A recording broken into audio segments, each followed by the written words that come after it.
Hello, I'm State Representative Larry Springer, representing the 45th Legislative District, which includes the cities of Kirkland, Redmond, Sammamish, Duval, and Woodinville. This is my weekly video update to my constituents, and today I want to talk to you about the House release of our operating budget. That budget, incidentally, was released just about an hour and a half ago, so I don't normally speak to you from notes, but it's a little fresh, so I'm going to refer to a couple of numbers in here, and I want to use the document to make sure I get them accurate.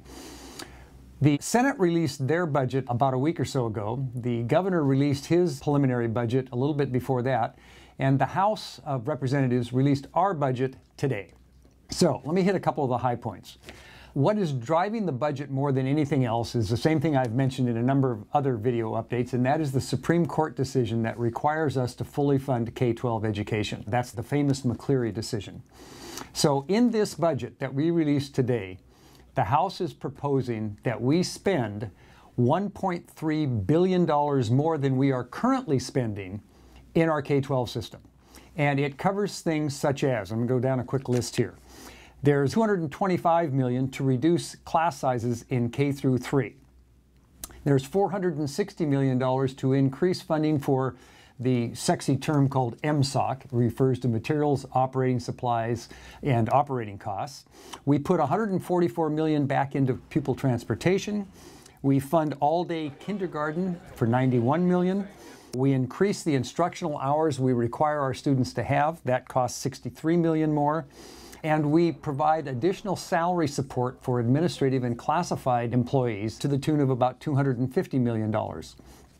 In addition to that, we've also backfilled the 1.9% salary decrease that we had to give to teachers a year ago. So we've made that up in this next biennium. Doesn't stop there, though, because K-12 system is only as good as the K-12 system, and we have to have a higher ed system that follows that. We propose to spend almost $300 million more than we are currently spending in our higher ed system. That is a significant increase over the spending that we have done in the last couple of years.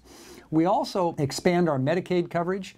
Now, you would think offhand that that would cost us money, but in point of fact, we're going to add nearly 300,000 Washington residents to the Medicaid health care rolls, and that will actually save us $265 million in the next 2 years.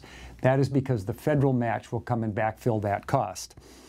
We also spend $70 million in our early learning program. Again, K-12 is a great system, but only as good as it can be if kids are prepared to enter the system in kindergarten. So we backfill our early learning system. So you might ask, logically, where'd all that money come from? That gets to the second part of the budget, which is the revenue side.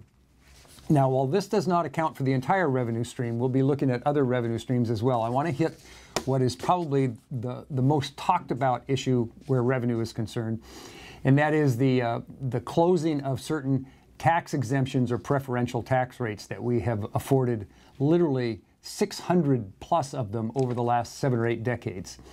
We are going to look very, very closely at tax exemptions to see if they're still justified.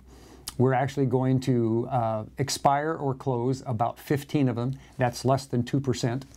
But in the end, when you add all of that up, it comes to nearly, I think the number is, it's $1.3 billion. So it's substantial. That will be controversial, to say the least. The Senate does not do that at all. In fact, they close not a single exemption, and they actually add about 4 or 5 more. So we've got a little work to do, but that's a snapshot in time of the House budget that was released today. So if you'd like any more detail, don't hesitate to contact me. My contact information is on the screen, and thanks again for listening, and we'll be talking to you again soon.